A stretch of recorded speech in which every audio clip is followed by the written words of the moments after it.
السلام علیکم دوستو، تو آج ہم رمضان مبارک کی برکتوں کے بارے میں سنیں گے۔ روزہ وہ عظیم فریضہ ہے جس کو رب ذوالجلال نے اپنی طرف منسوب فرمایا، اور قیامت کے دن رب تعالی اس کا بدلہ اور اجر بغیر کسی واسطے کے بذات خود روزہ دار کو عنایت فرمائے گا۔ رمضان مبارک میں سحری کھانے کی فضیلت اور اس کے فیوز و برکات کا باکثرت تذکرہ ہمیں حدیث مبارکہ میں ملتا ہے۔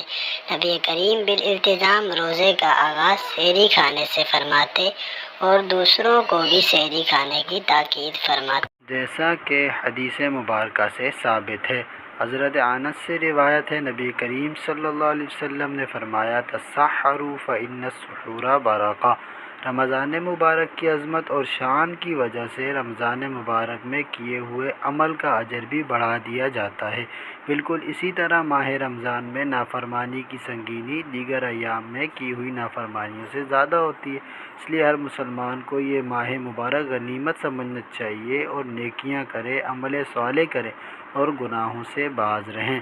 اللہ تعالیٰ سے امید ہے وہ اس کی نیکیاں قبول فرمائے اور اسے حق بات پر استقامت نصیب فرمائے، تاہم برائی رمضان میں کی جائے یا غیر رمضان میں اس کے اندر اضافہ نہیں کیا جاتا۔ گناہ ایک ہی رہتا ہے، جبکہ نیکی کا ثواب 10 گنا سے بڑھا کر کئی گنا زیادہ کر دیا جاتا ہے۔